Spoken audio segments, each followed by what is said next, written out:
Hello viewers, দি platform পরিবারের পক্ষ থেকে আপনাদের সবাইকে স্বাগত। আমি ঋত্বিক মুরাল, চট্টগ্রাম প্রকৌশল প্রযুক্তি বিশ্ববিদ্যালয়ের তৃতীয় বর্ষের একজন ছাত্র। তো আমি বিগত এপিসোডগুলোতে আমি তরঙ্গের থিওরি এবং তরঙ্গের অনেক এক্সাম্পল সম্পর্কে ক্লাস নিয়েছিলাম। তো কমেন্ট সেকশনে আপনাদের থেকে আসছিল যে তরঙ্গের যেহেতু বোর্ড পোর্শনগুলো একটু সলভ করে দেখানো। তো আমি আজকে দুইটা বোর্ডের তরঙ্গের কোশ্চেনগুলো সলভ করব। তো একটা বোর্ড হচ্ছে ঢাকা বোর্ড আর একটা বোর্ড করাবো। তো প্রথম আসা যাক, আমরা ঢাকা বোর্ড 2019-এর কোশ্চেনটা আসতে সলভ করবো। তো ঢাকা বোর্ড 2019-এর তরঙ্গের যে কোশ্চেনটা আসছিল সেটার উদ্দীপকটা ছিল দুইটা, একটা অগ্রগামী তরঙ্গ দেওয়া ছিল যেটা y equals to 100 sin pi into 600 t into t minus 5x দেওয়া আছে। তো আমার প্রশ্নটা জিজ্ঞেস করা হয়েছিল উদ্দীপকের তরঙ্গ দৈর্ঘ্য কত। তো আমি যখন তরঙ্গের ক্লাসগুলো করাইছিলাম তখন আমি এই সময় করাই দেখেছিলাম যে অগ্রগামী তরঙ্গের যদি ওয়াই সমীকরণ দেওয়া থাকে তাহলে আমরা কিভাবে এই অঙ্কগুলো আনসার করব। তো সেটা করা যায়। এখানে দেওয়া আছে y equals to 100 sin pi 600t minus 5x। তো আমি এখান থেকে যদি 5টা কমন নিই তাহলে 100 sin pi 5, তার হচ্ছে যে এখানে থাকে কত 600/5 মাইনাস x। যখন আমি অগ্রগামী তরঙ্গের ক্লাসটা নিয়েছিলাম তো ওখানের মধ্যে অগ্রগামী তরঙ্গের y এর সমীকরণটা কি বলছিলাম, আমরা জানি y equals to a sin twice pi by lambda into vt minus x। তো আমি যদি এই অগ্রগামী তরঙ্গের y এর সমীকরণটার সাথে যদি এই সমীকরণটা তুলনা করি তাহলে আমি কি বলতে পারি, twice pi by lambda equals to 5 pi, যেটা 100 equals to a sin equals to sin twice pi by lambda equals to 5 pi ব্যাপারটা। তাহলে আমি এখান থেকে lambda equals to কি পাই, lambda equals to pi 0.4 metre. তো আমাকে যখন বলা হয়েছে উদ্দীপকের তরঙ্গ দৈর্ঘ্য কত, তাহলে আমি এই নিয়ম অ্যাপ্লাই করে জাস্ট তার তরঙ্গ দৈর্ঘ্যটা বের করতে পারি। তো এটা গেল ঢাকা বোর্ডের গ নাম্বার কোশ্চেন।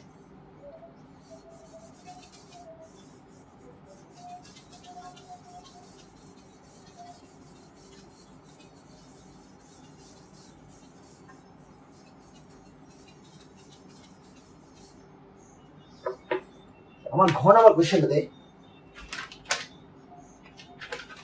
বলা হয়েছে উদ্দীপকের সৃষ্ট নতুন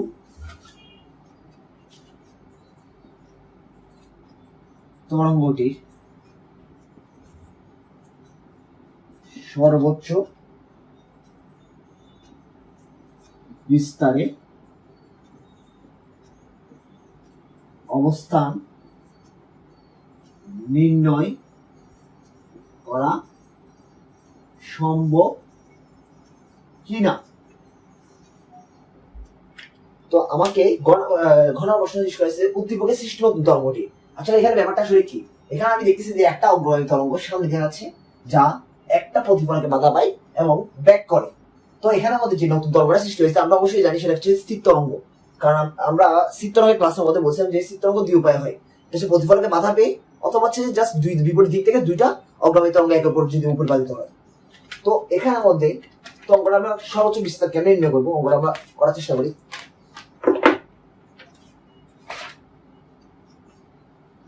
এখানে যে তরঙ্গটা সামনে আছে সেটা সমীকরণটা কি, আমার y equals to 100 sin pi 600t minus 5x। তো এই বাধা পেয়ে যে নতুন তরঙ্গটা তৈরি হয়েছে, নতুন তরঙ্গ যেটা y1, যেটা y1 দিয়ে এটা y2 দিয়ে, তো y2 সেটা হবে কি minus 100 sin pi 600t plus 5x। এখন কথা হচ্ছে যে এই অঙ্কটা ট্রিকি পার্ট হচ্ছে যে এই y2 মানটা, তো আমি আমাকে বলা হচ্ছে আমি বলতে পারি যে আমি এই y2 মানটা আমি কেমনে বের করছি। তো আমি জিনিসটা আমরা যখন স্থির তরঙ্গে ক্লাস করছিলাম, স্থির তরঙ্গে আমি বলছিলাম যে দুই উপায়ে তৈরি হয়। একটা হচ্ছে যে প্রতিফলকে বাধা পেয়ে, এবং এই অঙ্কটা কিন্তু প্রতিফলনের বাধা পেয়ে, ওখানের মধ্যে আমি y2 এর কেমনে হয় সে পার্টটা আমি আলোচনা করছিলাম। তো আমি এখানে জাস্ট দেখাই, যেহেতু এখানের মধ্যে y2 টা বাধা পেয়ে বিপরীত দিক থেকে আসতেছে, তাহলে এখানের মধ্যে তার চেঞ্জ হয় কি, ফেজ অ্যাঙ্গেলটা চেঞ্জ হয়, ফেজ অ্যাঙ্গেলটা চেঞ্জ হয়। তার মানে হচ্ছে ব্যাপারটা হচ্ছে যে y1 ছিল সে y1 এর মধ্যে 100 sin পাই 600 t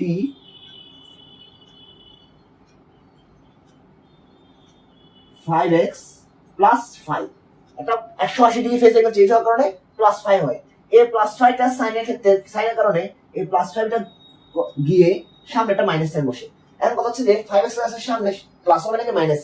যদি আমার এটা x অক্ষ বরাবর পজিটিভ যে অগ্রসরিত হয় তাহলে সেটা হচ্ছে যে প্লাস, এবং তার বিপরীত দিকে যদি আসে তাহলে সেটা 5x এর সামনে তার বিপরীত চিহ্ন বসে। যেহেতু এটা মাইনাস চিহ্ন, তাহলে এই চিহ্নটা সেজন্য প্লাস হিসেবে কাউন্ট করা হয়। তোমরা স্থির তরঙ্গের ক্লাসটা যদি আরেকবার রিপিট করো তাহলে ওখানে বুঝতে পারবে যে এই y1 আর y2 লেখার ইকুয়েশনটা কেমনে লেখা হয়। তাহলে এরপরে আগাই, যেহেতু তারা একে অপরের উপরিপাতিত হয়, তাহলে এরপর হচ্ছে যে আমার যেটা হবে, নতুন সৃষ্ট যে তরঙ্গটা সরানো হবে y = y1 প্লাস y2।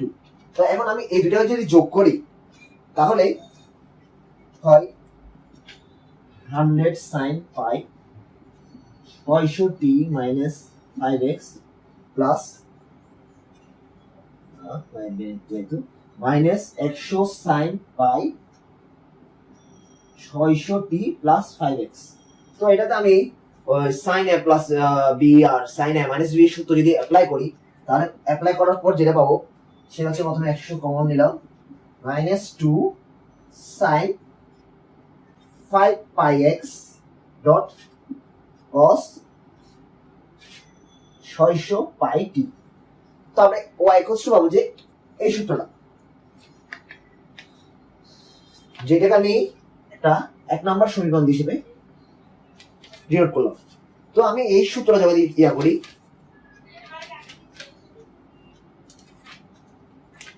আমরা যখন স্থির তরঙ্গের ক্লাস করছিলাম, স্থির তরঙ্গের y সমীকরণটা কি পাইছিলাম, y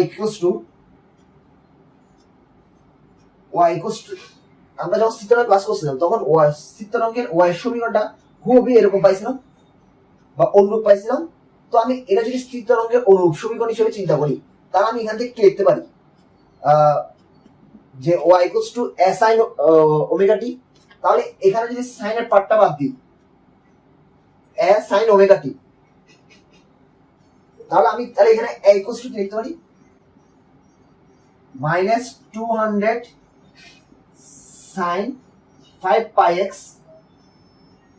এই পার্টটাকে a ধরে, তাহলে আমি এটা লিখতে পারি। তো এরপর আসি, এখন আমরা সূত্র মতে কি জানি,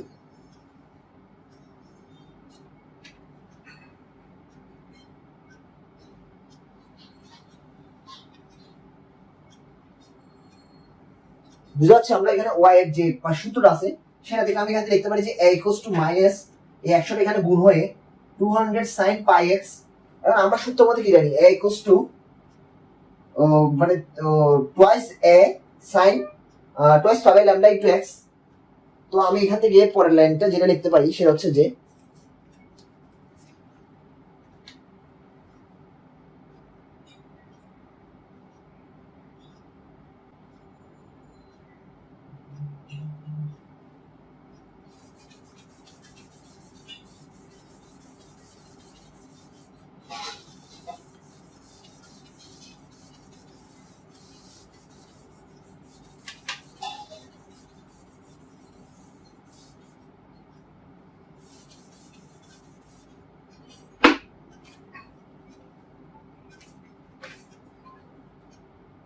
আমরা এখান থেকে লিখতে পারতাম যে a = minus 200 sin 5 pi x। আবার আমরা জানি যে এটা = minus twice a sin twice pi by lambda into x। তো এখন কথা হচ্ছে যে যেহেতু আমাদের প্রশ্নের মধ্যে বলা হয়েছে যে উদ্দীপকের সৃষ্ট নতুন তরঙ্গটি সর্বোচ্চ বিস্তারের জন্য, তো আমরা যদি জানি এটা স্থির তরঙ্গের সর্বোচ্চ বিস্তার কখন হতে পারে, যদি তাদের যে এটা এই যদি এটা উপরের নিচে 2 এর সম্পর্ক হয় তখন তারা সর্বোচ্চ বিস্তার হতে পারে। অর্থাৎ আমরা জানি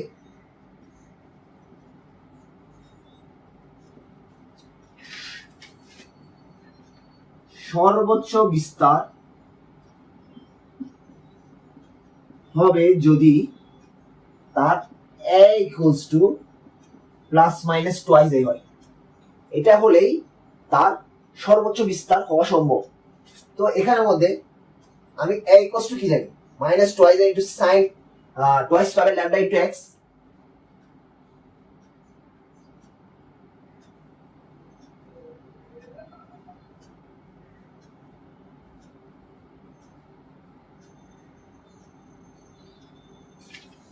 তো সুতরাং এখানে লিখতে পারি minus twice a sine twice pi by lambda into x equals to plus minus twice a. তো এখন আমি যদি দোনো পাশে যদি মাইনাস টুয়াইস এ গুণ করি তাহলে আমি এই পার্টটাই কি পাই, sine twice pi by lambda into x equals to twice a sorry plus minus 1। তো এখন সাইনের মান কখন প্লাস মাইনাস 1 দেওয়া হয় সে মানটা আমাকে জানতে হবে। আমরা জানি যে সকল বিজোড় মানের জন্য সাইনের মান 1 এবং -1 দিতে পারি। তাহলে আমি লিখতে পারি twice pi by lambda into x equals to pi by 2 twice pi by 2 5 pi by 2 dot dot dot dot twice n plus 1 into pi by 2। মানে হচ্ছে পাই বাই 2 এর সকল বিজোড় মানের জন্য সাইনের মান +1 অথবা -1 দেবে। তো এখানটা এই জিনিসটা যদি আমি একটু সলভ করে লিখি তাহলে এখান থেকে কি পাই, যদি আমি এখানে তাহলে টুয়াইস x ইকুয়ালস টু লিখতে পারি টুয়াইস লেভেল ল্যামডা যদি আমি এই পাশে পাঠাই তাহলে লিখতে পারি lambda by 2 comma twice lambda by 2 5 lambda by 2 dot dot dot twice n plus 1 lambda by 2। তো তারপর যদি আমি দ্রব্য পাখি থেকে 2টা বাদ দিয়ে দিই তাহলে x ইকুয়ালস টু আসে lambda by 4 twice lambda by 4 5 lambda by 4 dot dot dot twice n plus 1 lambda by 4। তাহলে আমি বলতে পারি যে x এর মান সর্বোচ্চ হবে যখন সে ল্যামডা বাই 4 এর বিজোড় গুণিতক হবে। এখন আমি গ থেকে এই তরঙ্গটার তরঙ্গ দৈর্ঘ্যটা বের করছিলাম, ল্যামডা মান বের করছিলাম, তাহলে আমি এখন অঙ্কটা করতে পারি। তাহলে x এর এখানে যদি ল্যামডা মানটা পুট করি তাহলে আমার x এর মানগুলো পেয়ে যাবো। মানে যে উদয় সৃষ্টি নগরীর সর্বোচ্চ বিস্তারের অবস্থান মানে x এর মান কোথায় কোথায় হবে সেটা আমি বলতে পারবো। যেহেতু আমি গ থেকে পাই lambda equals to 0.4,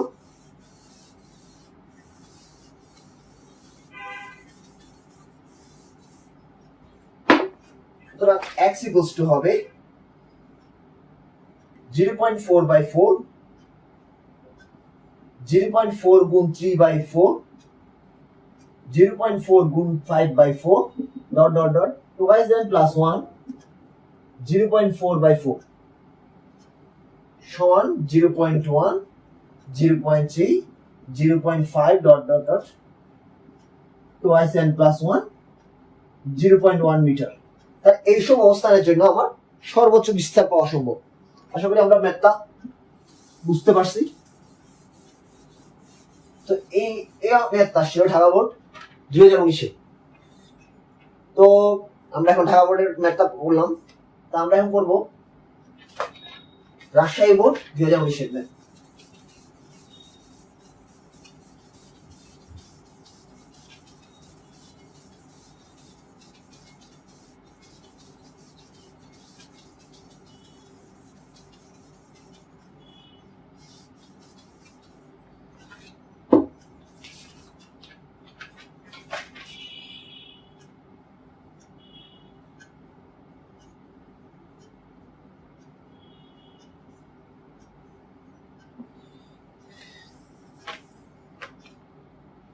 Rajshahi board 19-এ আমাকে যে উদ্দীপকটা দেওয়া ছিল সেই y equals y, x, t equals to 3 sin 36t plus 018x plus π/4।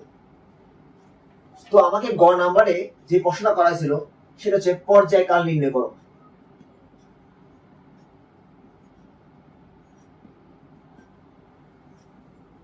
এগুলো যেগুলো তরঙ্গের বেসিক কোনো ম্যাথ, যে পর্যায়কাল নির্ণয় করতে বলছে। কারণ আমরা জানি যে এটা একটা যদি অগ্রগামী তরঙ্গের আদর্শ সমীকরণ হইতো, তাহলে সেই সমীকরণ অগ্রগামী তরঙ্গের আদর্শ সমীকরণ হইতো, সেটা সমীকরণটা হইতো a sin omega t plus kx plus del, তার দশা পার্থক্য। তো এখানের মধ্যে যদি তুলনা করি তাহলে আমি কি বলতে পারি ওমেগা ইকুয়ালস টু 36। এখন আমি ওমেগা ইকুয়ালস টু কি জানি, টুয়াইস π/t ইকুয়ালস টু 36। তাহলে সেখান থেকে আমি t এর মানটাও লিখতে পারি, পর্যায়কাল আসে 0.175 সেকেন্ড। তো খুব ইজিলি আমরা এখান থেকে পর্যায়কালটা বের করে ফেলতে পারি। তো এটা গেল গ নাম্বার ম্যাথ। এরপর যে ঘ নাম্বার ম্যাথ, এটা একটু ট্রিকি।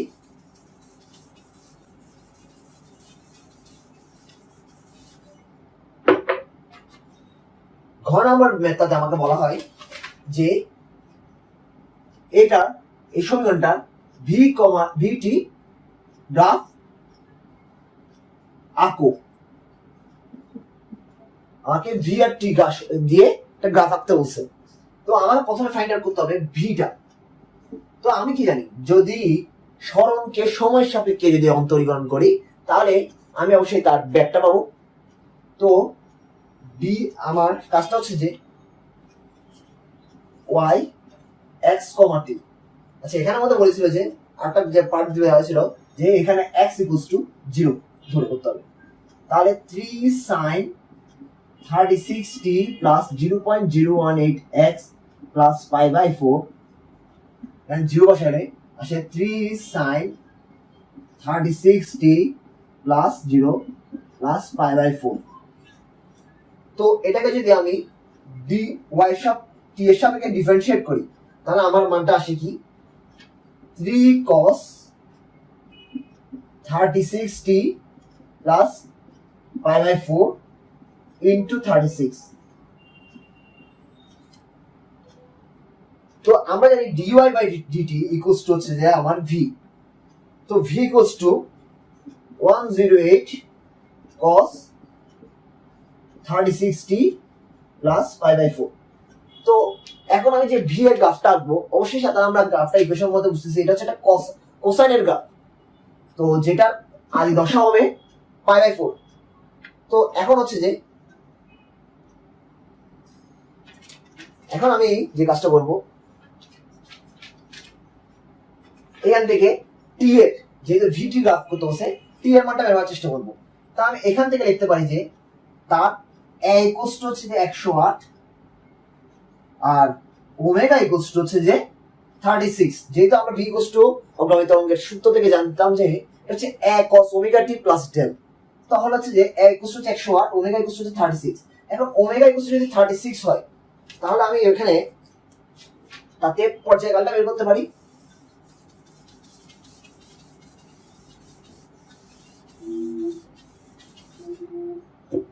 আমরা পেলাম কি omega equals to twice π/t equals to 36। তাহলে সুতরাং t ইকুয়ালস টু 0.175 সেকেন্ড। এরপর হচ্ছে যে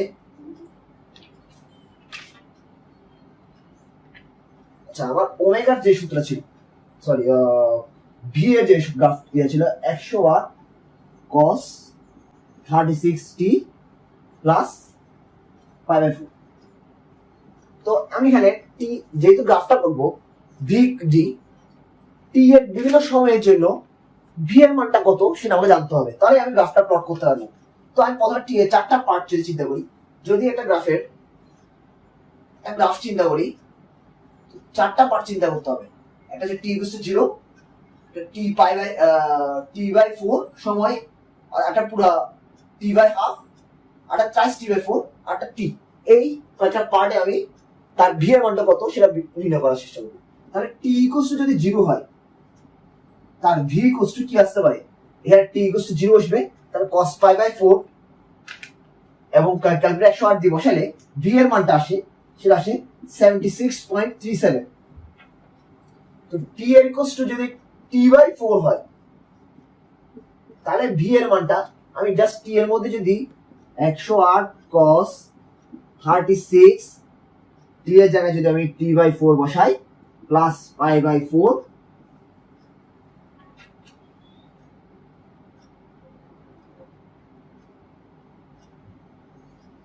সরি আমি এখানে 36 লিখলাম, এখানে শেষ হচ্ছে ব্যাপারটা হচ্ছে ওমেগা। তো ওমেগা জায়গাটা লিখবো কি টোয়াইস π/t, যেহেতু আমার সূত্রের মধ্যে আসলে আসলে ব্যাপারটা হচ্ছে যে cos ওমেগা t প্লাস π/4, তো টোয়াইস π/t, তো টি কাটা গেল, তো twice plus plus π/4 equal to হচ্ছে যে যেটাই π/4 এর মান cos π/4 এর মান সেই মানটাই, তাহলে সেই মানটা আসবে এখানে 76.37, কিন্তু cosটা দুই কোয়াড্রেন্ট চেঞ্জ করার কারণে এখানে একটা মাইনাস আসবে, ভি এর মানটা আসবে মাইনাসে। তারপর টি এর মান যদি আমি t/2 ইউ করি তাহলে সেম উপায় যদি আমি t/2 বসাই ওখানের মধ্যে ভি এর মানটা আসবে আমার -76.37।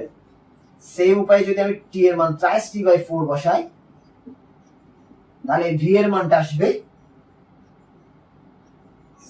76.37, এবং টি এর মানটা যদি টি বসাই তাহলে ভি এর মান আসবে 76.37।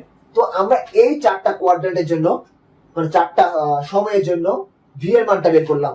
এরপর আমাদের কাজ হবে যে জাস্ট গ্রাফে প্লট করা এই মানগুলোকে। তো এই মানগুলো আমি একটু জাস্ট নোট করে রাখবা। তো আমি গ্রাফের প্লটিংটা দেখাচ্ছি।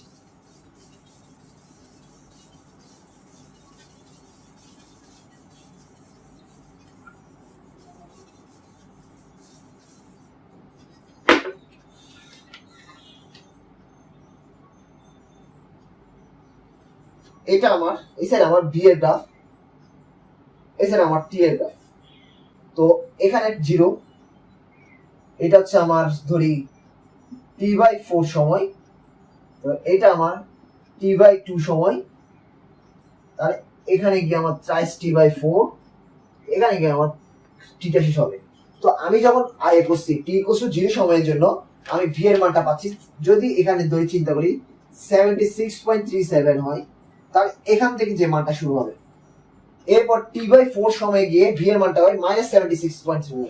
যদি এখানে চিন্তা করি -76.37 থাকে তাহলে এই টি এর ক্ষেত্রে এই পয়েন্ট ভি এর পয়েন্টটা হবে এখানে। তো ব্যাপারটা আসলে হবে যে গ্রাফটা এখান থেকে গিয়ে এখানে গিয়ে জয়েন হবে, কারণ t/4 সময়ে সেই ভি এর মানটা ছিল -76.37। তো t/2 এর সময় গিয়ে সেটা আবার -76.37 শো করে। তার মানে ব্যাপারটা t/2 এর সময়ও এই পয়েন্টটা এখানে ছিল, তাহলে আমি জয়েন করলাম। তারপর ট্রাইস t/4 এর সময় সেটা আবার 76.4 এ যায়, যদি এখানে পয়েন্টটা হয় তাহলে আমি এখানে গিয়ে জয়েন করলাম। টি এর সময়ও সেটা 76.4 হয়, তো আমি এভাবে জয়েন করলাম। এটাই হচ্ছে আসলে তার ভিটি গ্রাফ। আশা করি আমরা ম্যাথটা পারবো। করার সিস্টেমটা আমি আলোচনা করলাম। তো আজকে আমি তরঙ্গের দুইটা বোর্ডের কোশ্চেন দেখাইছি। তো পরবর্তীতে তোমাদের যে তরঙ্গের যে বোর্ডের কোশ্চেনগুলো তোমাদের থেকে সলভ করতে কঠিন লাগে তারা অবশ্যই কমেন্ট বক্সে রিপ্লাই জানাবে আমাদেরকে। আমি পরবর্তী ক্লাসে সেই বোর্ডের কোশ্চেনগুলো সলভ করে তোমাদেরকে দেব। তো আজকে এই পর্যন্ত, ধন্যবাদ।